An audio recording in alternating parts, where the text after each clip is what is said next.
Hello friends, welcome to the newfangled competition classes. आप सभी का स्वागत है न्यू फैंगल्ड कंपटीशन क्लासेस में। दोस्तों, जैसा कि आप सभी को पता है, हमारी साइंस की सीरीज़ चल रही है फॉर द सीटेट एग्ज़ाम, जो हमारा किस में होने वाला है, 7 जुलाई को होने वाला है, जिसमें से हमने हमारे क्लास 8 के 2 चैप्टर्स को कवर कर लिया है। और मैंने पूरी कोशिश करी है कि मैं आपके एनसीईआरटी के अंदर जितने छोटे से भी छोटे पॉइंट हैं उन्हें कवर करवा सकूँ, सो दैट आपको एग्ज़ाम में कोई भी क्वेश्चन आ जाए तो आप उसे इजीली सॉल्व कर पाएँ। आप सभी को पता है कि अब जो लेवल है सीटेट के एग्ज़ाम का, वो बहुत ज़्यादा चेंज हो चुका है। अब आपके डायरेक्ट क्वेश्चन नहीं आते, उन लाइन्स में से क्वेश्चन आते हैं जो आप जनरली स्किप कर देते हैं ये सोच के कि ये इंपॉर्टेंट नहीं है। तो इसलिए मैंने हर उस छोटी सी छोटी लाइन को हमारे स्लाइड्स के अंदर रखने की कोशिश की है, सो दैट आपको एनसीईआरटी नहीं, अगर आप नहीं भी पढ़ते एनसीईआरटी, तो आपका वो सारा का सारा सिलेबस यहाँ पे कवर हो जाएगा। आप बस वीडियो को लास्ट तक ज़रूर देखिएगा। आज हम जो चैप्टर स्टार्ट करने वाले हैं वो है फाइबर टू फैब्रिक्स। दोस्तों, ये हमारा ऐसा चैप्टर है जो आपका क्लास 6 में भी है, 7th में भी है और 8th में भी है। 6th में भी है, 7th में भी है और 8th में भी है। तो अब आप समझ सकते हैं कि जब हमारा कोई चैप्टर 6th, 7th, 8th तीनों क्लास में है तो चैप्टर कितना इम्पोर्टेंट होगा। अभी मैं आपको समझाऊंगी कि क्लास 6th में क्या है, 7th में क्या है और 8th में क्या चीज़ दे रखी है। तो आज हम जो चैप्टर करने वाले हैं वो क्या है, फाइबर टू फैब्रिक्स। दोस्तों, इसमें हम क्या करेंगे, सबसे पहले कंटेंट कवर करेंगे और फिर उसके बाद हम क्या करेंगे, इस चैप्टर से रिलेटेड जो भी पॉसिबल क्वेश्चंस बन सकते हैं हम उन क्वेश्चंस को करने की कोशिश करेंगे। ठीक है, इससे क्या होगा, आपकी कितनी प्रिपरेशन हुई, आपको चैप्टर कितना समझ में आया, उस चीज़ पे हमें क्लैरिटी मिल जाएगी। आइए चलिए स्टार्ट करते हैं। हमारे चैप्टर का जैसे कि नाम है फाइबर टू फैब्रिक्स, यानी कि हम इस चैप्टर के अंदर फाइबर से लेके फैब्रिक तक की प्रक्रिया को समझेंगे। ठीक है, लेकिन उससे पहले समझना क्या ज़रूरी है, फाइबर क्या होता है और फैब्रिक क्या होता है। तो अब आपने देखा होगा जैसे स्वेटर्स, सभी ने देखे स्वेटर्स, जो हम लोग घर के स्वेटर्स पहनते थे पहले, तो आपने देखा होगा, तो वो हमारा जो स्वेटर होता है वो हमारे रेशों से बना होता है। इस तरह की वूल देखी होगी सबने, सभी के घरों में होती है ज़्यादातर, इस तरह से वूल का गोला होता है, राइट। ठीक है, इस तरीके से अब इस ऊन के गोले से क्या बनाती हैं मम्मियाँ दादियाँ, स्वेटर्स बनाती हैं, राइट। ये जो ऊन का गोला होता है इसे हम क्या बोलते हैं, यार्न। क्या बोलते हैं, यार्न। अब ऊन का गोला ये हमारा किस चीज़ से बना, वो जो धागे थे, ठीक है, वो जो धागे होते हैं उन्हें हम क्या बोलते हैं, फाइबर। क्या बोलते हैं, फाइबर। और जो इस फाइबर से यान बना, अब इस यान की मदद से जब हमने एक पैटर्न में एक चीज़ तैयार कर दी, एक कपड़ा तैयार कर दिया पैटर्न के अंदर, तो वो हमारा बना स्वेटर। अभी स्वेटर हमारा क्या है, दिस इज कॉल्ड फैब्रिक। इसको क्या बोलते हैं, फैब्रिक।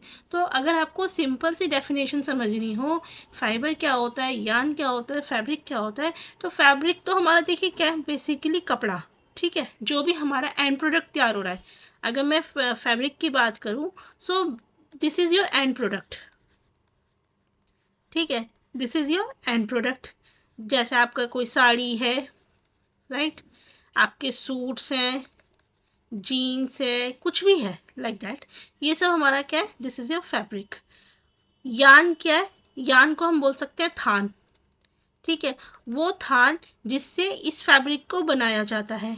अब ये कि थान भी तो हमारा किसी चीज़ से बना होगा, वो धागे, यानी कि जो सबसे पतला धागा जिसको एक साथ ट्विस्ट करके बुना जाता है, एक पतला सा धागा बनाया जाता है, उसको हम क्या बोलते हैं, फाइबर। सो ये आपका बहुत ही सिंपल सी और इजी सी डेफिनेशन है फाइबर की, यार्न की, फैब्रिक की। अगर आपको ये तीनों टर्म्स क्लियर हो जाएंगी तो अब आपको आगे जाके कोई दिक्कत नहीं आएगी। ठीक है, आशा करती हूँ आपको यहाँ पे तीनों टर्म्स समझ में आ गई होगी। फाइबर क्या है, जो सबसे स्मॉलेस्ट, सबसे पतला धागा होता है, ठीक है, उसे फाइबर बोलते हैं। उस फाइबर से जब हमारा एक थान बनाया जाता है उसे हम यार्न बोलते हैं, करेक्ट। और फिर उस यान से हम क्या बनाते हैं, फैब्रिक। फैब्रिक का मतलब होता है हमारे कपड़े, जैसे सिल्क की साड़ी हो गई, कॉटन की साड़ी हो गई, जूट के कपड़े हो गए, इस तरीके से, राइट। चलिए, अब नेक्स्ट हम पढ़ते हैं कि हमारे फाइबर्स कितने तरह के होते हैं। कितने तरह के फाइबर्स होते हैं बच्चों, हमारे 2 तरह के फाइबर होते हैं। फर्स्ट नेचुरल फाइबर्स और दूसरे सिंथेटिक फाइबर्स। अब आपको नाम से ही पता चल रहा है, नेचुरल यानी कि जो हमारे नेचर से ऑब्टेन्ड होते हैं। कहाँ से ऑब्टेन्ड होते हैं, नेचर से ऑब्टेन्ड होते हैं। अब नेचर से क्या मतलब है, नेचर में हमारे कौन कौन आ गए, animals and plants, right. Nature में हमारे कौन कौन आ गए, एनिमल एंड प्लांट्स, यानी कि वो फाइबर्स, वो धागे जो हमारे को किससे मिलते हैं, एनिमल से मिलते हैं, उन्हें हम एनिमल फाइबर बोलते हैं, और जो हमें प्लांट की मदद से मिलते हैं उन्हें प्लांट फाइबर बोलते हैं। अब हम बात करते हैं सिंथेटिक फाइबर की। तो सिंथेटिक फाइबर को हम और क्या बोलते हैं, मैन मेड फाइबर। क्या बोलते हैं, मैन मेड फाइबर, ठीक है। यानी कि ऐसे फाइबर्स जिनको आदमियों ने बनाया, ऐसे फाइबर्स जिनको आदमियों ने बनाया, उन्हें हम क्या बोलते हैं, मैन मेड फाइबर या फिर सिंथेटिक फाइबर। तब मैं आपको बताती हूँ क्लास 6 में, 7th में, 8th में कैसे दिया हुआ है। आपका जो क्लास 6 है उसमें आपके प्लांट फाइबर्स के बारे में डिटेल्स दी गई है, राइट। क्लास 7 में एनिमल फाइबर के बारे में डिटेल दी गई है, और जो आपका क्लास 8 है उसके अंदर पूरा का पूरा सिंथेटिक फाइबर कवर किया गया, ठीक है। तो आज हम पढ़ेंगे सबसे पहले क्लास 6, फिर 7th की, फिर 8th की, और उससे हमारा पूरे के पूरे कवर जाएंगे। अब हम अगर सिंथेटिक फाइबर की बात करते हैं तो इसमें हमारे 3 चीज़ें आती हैं। हम पढ़ेंगे इसके अंदर पॉलिस्टर के बारे में पढ़ेंगे, नायलॉन के बारे में पढ़ेंगे, और एक्रिलिक के बारे में पढ़ेंगे। और जब हम बात करते हैं किसकी, एनिमल्स और प्लांट की, तो उसमें हम किसके बारे में पढ़ेंगे, fibres obtain from plants. Plant से कौन कौन से ऑब्टेन होता है, कॉटन और जूट, इसके बारे में पढ़ेंगे। और जो फाइबर्स हमारे एनिमल से ऑब्टेन होता है उसमें वूल और सिल्क के बारे में बात करेंगे, ठीक है। अगर हम वूल की बात करते हैं, हमने बताया वूल किससे मिलता है हमें, एनिमल से। किससे मिलता है हमें, एनिमल्स से। लेकिन कौन से एनिमल है जिससे हमें वूल मिलता है, तो हमारे को एनसीईआरटी में क्या क्या किस किस चीज़ के बारे में बताया गया है, fleece of sheep and goat. Fleece मतलब हेयर्स, फ्लीस का मतलब क्या होता है, हेयर्स, यानी कि शिप के हेयर्स, गोट के हेयर्स, रैबिट के हेयर्स, याक के हेयर्स, कैमल के हेयर्स, इन सभी से हमें क्या मिलता है, वूल मिलता है।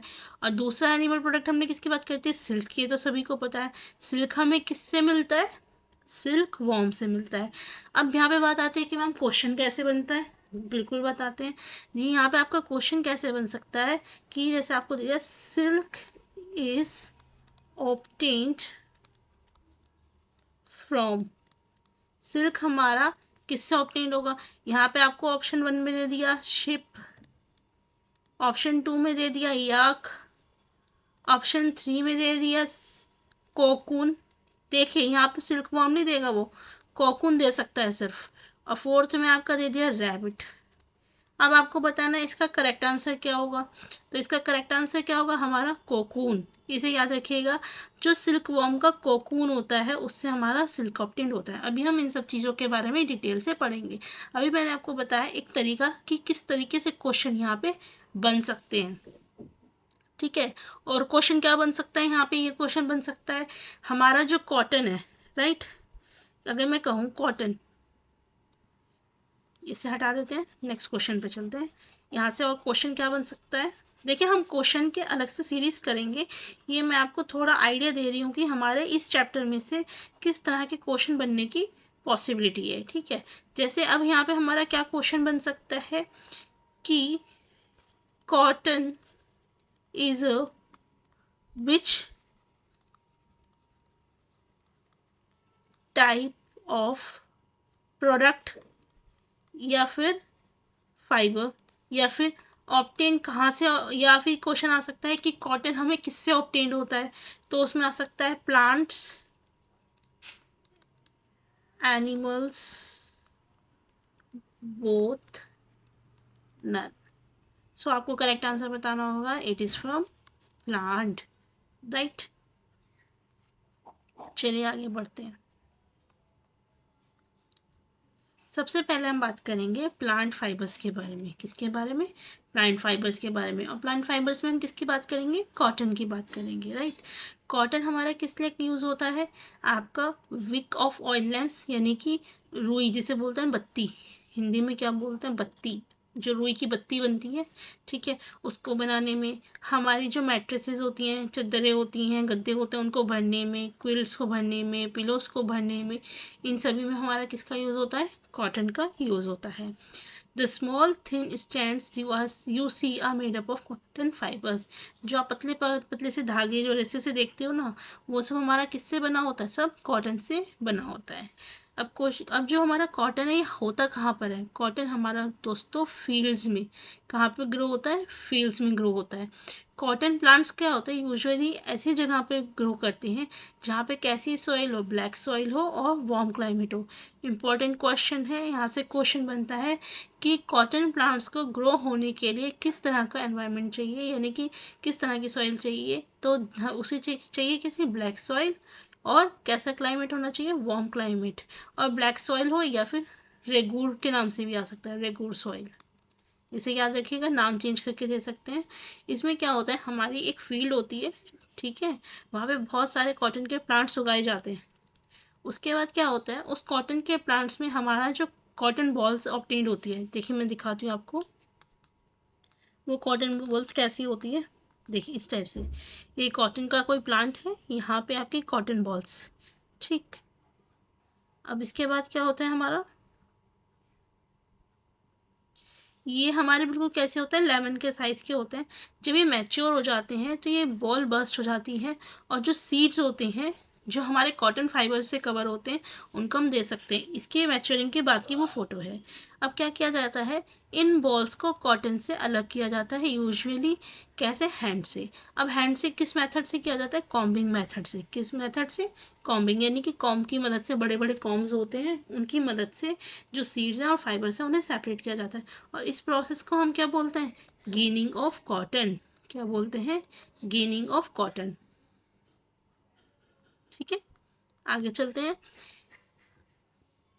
ट्रेडिशनली यहाँ पे गेनिंग ही यूज़ किया जाता था, बट अब क्योंकि हमारा जो एनवायरनमेंट है बहुत एडवांस हो चुका है, तो अब हमारा मशीन्स का भी यूज़ किया जाता है गेनिंग के लिए, राइट। तो यहाँ से बहुत सारे क्वेश्चन बन जाते हैं, याद रखिएगा। अब हम बात करेंगे प्लांट फाइबर्स, जूट के बारे में। जूट, जूट में क्या करते हैं? जूट हमारा ऑब्टेन्ड होता है किससे? स्टेम ऑफ जूट प्लांट्स, यानी किससे होता है? Stem of jute plant. देखिए यहाँ लिखा हुआ है। इसमें क्या करते हैं हम स्टेम ऑफ जूट प्लांट में? जो भी हमारी हार्वेस्टेड स्टेम होती है, ठीक है, हार्वेस्ट मतलब कटी हुई स्टेम होती है, उसको हम क्या करते हैं? वाटर में आपका इमर्ज कर देते हैं। ये वाटर हो गया, ये आपकी मान लीजिए दिस इज योर स्टेम। यहाँ पे आपका ये स्टेम को इमर्स कर दिया। फिर क्या होता है, कुछ दिन बाद आपकी जो स्टेम है ये रॉट हो जाती है, ये सड़ जाती है, और जो फाइबर और स्टेम है फिर उसे हैंड्स की मदद से सेपरेट कर लिया जाता है, ठीक है। और ये कौन से सीजन में किया जाता है आपका? During rainy season. किसमें? ड्यूरिंग रेनी सीजन में। इंडिया में जूट हमारा मेनली ग्रो कहाँ पे होता है? वेस्ट बंगाल, बिहार, असम। अच्छा दोस्तों, इससे मुझे एक बात याद आई, आपका जो कॉटन है, ठीक है, उसका सबसे बड़ा उत्पादक कौन है? गुजरात। कौन है? गुजरात, इसे याद रखिएगा, ठीक है। Jute plant is harvested at the flowering stage. यहाँ से भी इंपॉर्टेंट क्वेश्चन बनता है कि आपका जूट प्लांट है कब हार्वेस्ट होता है? फ्लावरिंग स्टेज में। जब वो फ्लावरिंग स्टेज में होता है, कहाँ पे ग्रो होता है? वेस्ट बंगाल, बिहार, असम में। और कब कल्टीवेट होता है? रेनी सीजन में। तीनों ही बहुत सारे, इसके एक एक पॉइंट बहुत इंपॉर्टेंट है, इन्हें याद रखिएगा, ठीक है। चलिए आगे बढ़ते हैं जूट प्लांट्स के बारे में। अब यहाँ पे एक प्रोसेस दिया हुआ है, ठीक है, कि किस तरीके से हमारा जो फाइबर वगैरह है वो सब बनता है। सबसे पहले हम बात करेंगे किसकी? एक्चुअली यहाँ पे जो दिया हुआ है ना, वो कॉटन के बारे में दिया हुआ है बेसिकली। तो कॉटन को ध्यान में रखते हुए हम पढ़ेंगे। सबसे पहले प्रोसेस होता है स्पिनिंग। स्पिनिंग क्या होता है? The process of making yarn from fibre is called spinning. जब हम फाइबर से यार्न बनाते हैं तो उसको हम क्या बोलते हैं? स्पिनिंग। इस प्रोसेस में क्या होता है? फाइबर को ऑब्टेन किया जाता है किससे? मास ऑफ कॉटन वूल, यानी कि आपका ये बहुत सारा कॉटन हो गया, राइट। अब इससे क्या किया जाएगा? इसमें पतले पतले से धागे निकाले जाएंगे, ठीक है। यहाँ से पतले पतले धागे निकाले जाएंगे मशीन की मदद से, और फिर उन्हें आपस में इस तरीके से ट्विस्ट कर दिया जाएगा, जोड़ दिया जाएगा, ठीक है। इससे क्या होगा, जब ये आपस में जोड़ दिया जाएगा फिर उससे एक हमारा यार्न बन जाएगा, एक प्रॉपर यार्न, राइट। अब हमारा कौन कौन से डिवाइस यूज़ किए जाते हैं स्पिनिंग के लिए? ये पहला हैंड स्पिंडल, जिसको हम तकली भी बोलते हैं, और दूसरा चरखा, जो गांधी जी के टाइम पे बहुत फेमस था और आज के टाइम में इसके खादी के प्रोडक्ट्स भी बहुत फेमस है, याद रखिएगा। आफ्टर स्पिनिंग, स्पिनिंग के बाद क्या होता है, यार्न का यूज़ किया जाता है फैब्रिक्स को बनाने के लिए, ठीक है। अब हम यहाँ पे बताए गए हैं वो 2 मेथड जिनकी मदद से हम क्या बनाते हैं, यार्न की मदद से फैब्रिक को बनाते हैं। कौन कौन से मेथड है, पहला है वीविंग और दूसरा क्या है, नीटिंग।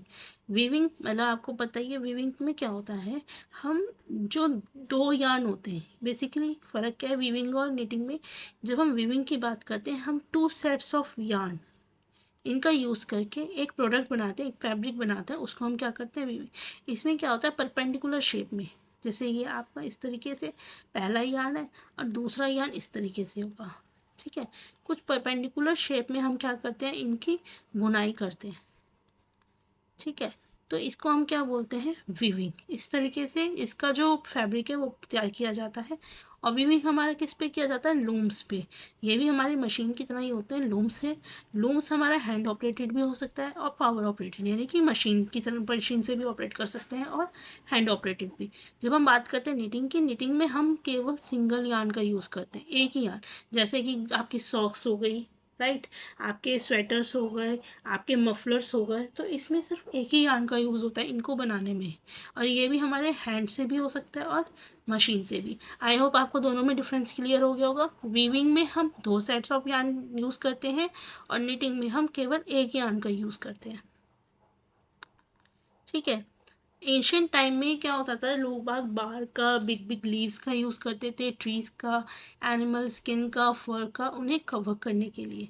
लेकिन जब हमारी एग्रीकल्चर कम्युनिटी आई तो उन्होंने उस चीज़ को समझा और अब क्या करने लगे, वो एनिमल के हेयर से उन्हें ट्विस्ट करके लॉन्ग स्ट्रैंड बनाने लगी और उनका एक फैब्रिक तैयार करने लगी, ठीक है। यहाँ से एक इम्पॉर्टेंट क्वेश्चन बन जाता है आपका कि नेचुरल फाइबर हमारे को किससे मिलता है, एक फ्लैक्स प्लांट होता है, उससे भी हमारे को किससे मिलता है, नेचुरल फाइबर्स मिलते हैं।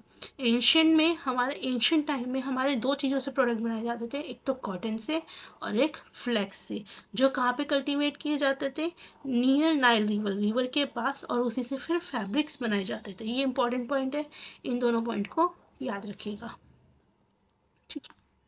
चलिए आगे बढ़ते हैं। अब हम बात करते हैं एनिमल फाइबर्स की। तो अभी तक हमने जितना भी कवर किया वो हमने प्लांट फाइबर्स के बारे में किया, और जो प्लांट फाइबर्स हैं ये हमारा क्लास 6 का टॉपिक है। अब हम बात करेंगे एनिमल फाइबर्स की, राइट। चलिए स्टार्ट करते हैं एनिमल फाइबर्स। दोस्तों जैसे कि आपको पता है, हम एनिमल फाइबर्स के अंदर 2 चीज़ों की बात करेंगे, एक वूल की और एक सिल्क की, ठीक है। सबसे पहले हम बात करेंगे वूल की। अब सबसे पहले हमें समझना पड़ेगा कि हमें वूल्स मिल कहाँ कहाँ से सकती हैं।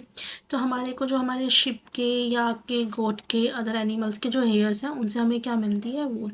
अब क्वेश्चन आता है कि वूल जो मिलती है, क्या इन एनिमल्स के इतने जो हेयर्स हैं वो इतने थिक होते क्यों हैं।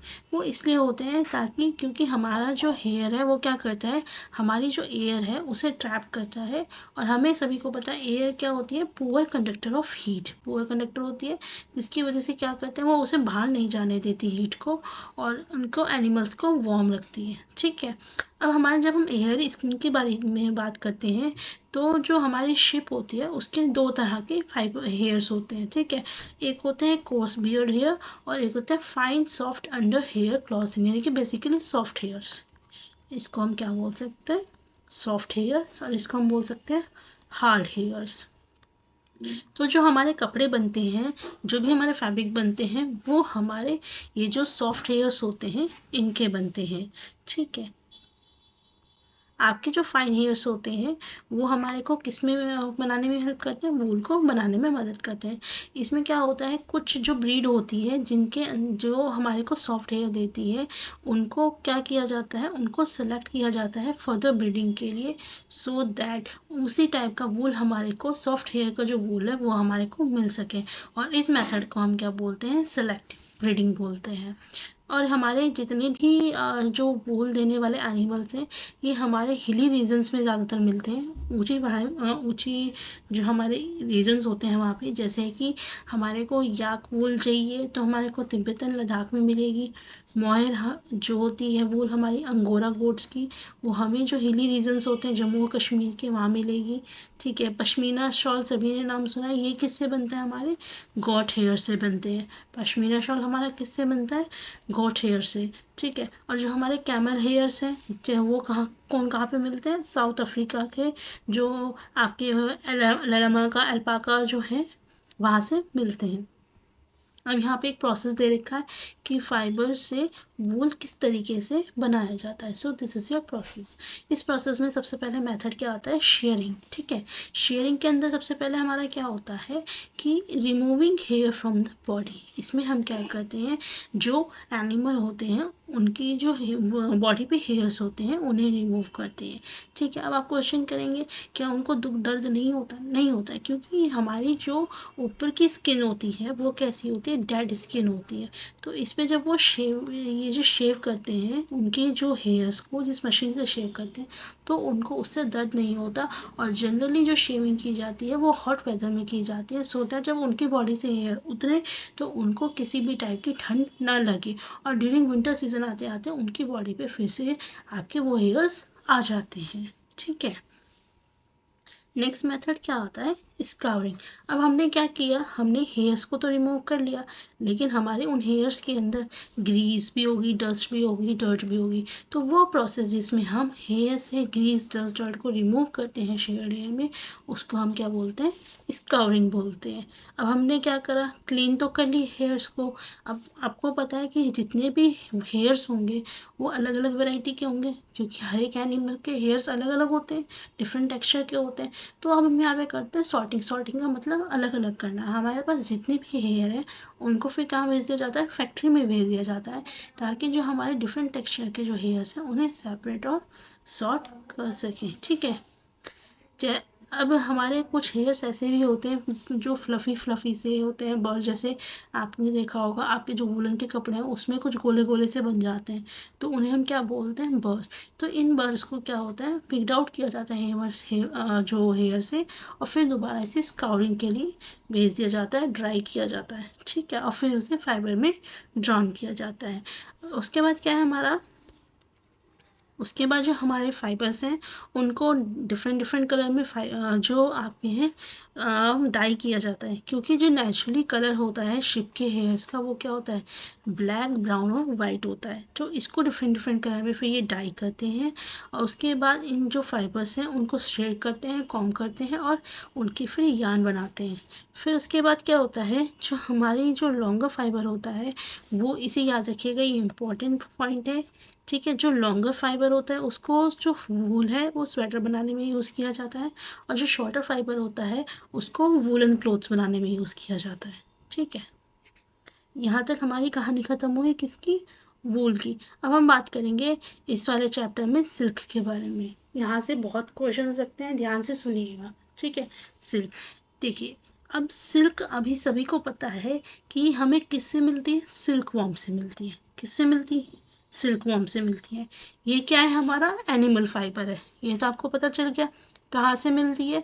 सिल्क वॉर्म से मिलती है, राइट। और जो प्रोसेस होता है सिल्क वॉर्म को ऑब्टेन करने का, उसको हम क्या बोलते हैं? सिल्क वॉर्म से सिल्क ऑब्टेन करने का, उसे हम सेरिकल्चर बोलते हैं। ठीक है, अब यहाँ पे एक क्वेश्चन आया हुआ है आपके प्रीवियस ईयर में कि हमारा जो सिल्क मिलती है, हम सिल्क वॉर्म के किस स्टेज में हमारे को सिल्क मिलती है, राइट। तो पहले स्टेज को समझिए। सबसे पहले क्या होता है? एग होता है। ठीक है, उसके बाद एग से लार्वा निकलता है, फिर लार्वा से कैटरपिलर या सिल्क वॉर्म, फिर उसके बाद क्या होता है? आपका वो प्यूपा की स्टेज में आता है। ठीक है, फिर आपकी वो जो भी आगे स्टेज चलती है वो रहता है। तो अब हमें यहाँ तक की कहानी समझनी है, तो यहाँ पे समझिएगा कैसे कैसे काम करता है। अब क्या है, यहाँ पे जो इस प्यूपा की स्टेज में आने से पहले क्या होता है? Before entering in the stage of pupa, ये क्या करता है? अपने चारों ओर क्या करता है? एक नेट बुनता है। ठीक है, और ये जो नेट होता है actually this is a cocoon. इस स्टेज में आने से पहले ये अपने आप को बांध लेता है, ठीक है। और यहाँ पे फिर अंदर इसका अंदर बनता है प्यूपा, अपने आप को होल्ड करने के लिए यहाँ पे एक नेट घूमता है। ये हमारा किसका बना हुआ होता है, ये प्रोटीन का बना हुआ होता है, जो जब एनवायरनमेंट के साथ एक्सपोज करेगा, एयर के साथ एक्सपोज करेगा तो वो हार्ड हो जाएगा। और यही हमारा फिर सिल्क का फाइबर बनता है। सून सिल्कवर्म कवर्ड से बाय सिल्क फाइबर, फिर वो उसमें प्यूपा बन जाता है जैसे मैंने भी बताया। इसी कवरिंग को हम क्या बोलते हैं, कोकून बोलते हैं। इस कवरिंग को हम क्या बोलते हैं, कोकून बोलते हैं। The silk yarn is obtain from cocoon of silk mom. जो हमारा सिल्क यार्न है वो हमें कहाँ से मिलता है, हमारा जो सिल्क मॉथ का, यानी कि सिल्क मॉथ का जो कोकून होता है उससे हमारे को क्या मिलता है, सिल्क का यार्न मिलता है। हमारे जो डिफरेंट सिल्क मोथ होते हैं वो डिफरेंट टाइप के सिल्क दे सकते हैं, जैसे कि तसार सिल्क, मोगा सिल्क, कोसा सिल्क, और सबसे ज़्यादा जो फेमस है वो कौन सा है, मलबरी सिल्क। सबसे ज़्यादा फेमस कौन सा है, mulberry silk. Silk is obtained from cocoon of this moth is soft. जो हमारे जो मलबरी सिल्क जो होता है, इससे जो हमें सिल्क मिलती है वो बहुत ही सॉफ्ट होती है, लस्ट्रस होती है, इलास्टिक होती है, और इसे हम ब्यूटीफुल कलर में डाई कर सकते हैं। ठीक है, अभी हमने पहले पढ़ा था कि हमारे को वूल कैसे ऑब्टेन्ड होती है, अब हम बात करेंगे सिल्क वर्म कैसे ऑब्टेन्ड होती है, यानी ये प्रोसेस क्या होता है सिल्क वर्म का रियरिंग करने का। ठीक है, रियरिंग सिल्क वॉर्म, यानी कि हम सिल्क वॉर्म का रियरिंग कैसे करते हैं। अब बच्चों ये आपको पता है कि अगर हम नेचुरली चलेंगे चीज़ों के हिसाब से तो उस हिसाब से फिर हमारे को सिल्क नहीं मिल पाएगा। तो क्या होता है कि हमारी जो एक फीमेल सिल्क होती है वो एक टाइम में 100 ऑफ एग्स को देती है। तो अब जो वहाँ पे लोग होते हैं वो क्या करते हैं, उस एग को एक स्ट्रिप ऑफ क्लॉथ में या पेपर में क्या करते हैं, उसे स्टोर कर लेते हैं, और फिर उसके जो बाद सिल्कवर्म फार्मर होता है उसको वो बेच देते हैं। अब वो फार्मर क्या करता है, उन एग को एक हाइजीनिक कंडीशन में एक सूटेबल टेम्परेचर और ह्यूमिडिटी के साथ वहाँ पे रखता है, जो उस एग को ग्रो करने के लिए सफिशेंट होता है। फिर उसके बाद जब वो एग बड़ा होने लगता है तो फिर एग को वार्म किया जाता है एक सूटेबल टेम्परेचर में, जिससे कि वो लावा में कन्वर्ट होके और एग से बाहर निकल सके। और ये सब कब किया जाता है, ये सब हमारा मलबरी ट्रीज के ऊपर किया जाता है। जब हमारी क्या होती है, हमारी जब मलबरी ट्रीज के ऊपर जो फ्रेश क्रॉप होती है लीव्स की वो आ जाए। ठीक है, यहाँ से क्वेश्चन बन जाता है कि सिल्कवर्म को ग्रो करने के लिए कौन सी ट्री की ज़रूरत होती है, मलबरी ट्रीज की, इसका नाम याद रखिएगा। फिर क्या, जो लार्वा हो गए, अब हैच हो गए, लार्वा निकल गया एग में से। अब ये क्या करेगा, लार्वा दिन रात क्या करेगा, उस जो मलबरी ट्रीज की जो लीव्स हैं उन्हें खाता रहेगा और साइज में बढ़ता चला जाएगा। ठीक है, जब 25 से 30 डेज हो जाएंगे तो हमारा जो ये कैटरपिलर है, यानी कि ये जो हमारा लार्वा है, ये खाना बंद करेगा और अपना जो चैम्बर है वहाँ पे एक ट्री में हम चैम्बर बना के रखेंगे, वहाँ पे एक हमारी ट्रे होगी। ठीक है, तो वो वहाँ पे चला जाएगा। अब हम वहाँ पे क्या करते हैं, थोड़े थोड़े छोटे छोटे ट्रैक्स या ट्विग्स जो होते हैं, यानी कि घास फूस जो होती है वहाँ पे डाल देते हैं। अब उस घास फूस की मदद से वहाँ पे क्या होता है, वो अब अपना जो नेट है उसे भुनना शुरू कर देता है सिल्क का, जिससे अब यहाँ पे हमारे को ट्विग्स डालने की क्या ज़रूरत पड़ी, ताकि हमारा जो कोकून है वो उससे अटैच हो जाए। ठीक है, क्योंकि पूरा का पूरा आर्टिफिशियल एनवायरनमेंट है ना, तो हमारे को बिल्कुल ऐसे एनवायरनमेंट देना चाहिए ना उसको, जिससे वो नेचुरली हो। अगर वहाँ पे कुछ होगा ही नहीं अटैच करने का तो वो अपने चारों तरफ किसकी हेल्प से वो बुनेगा, राइट।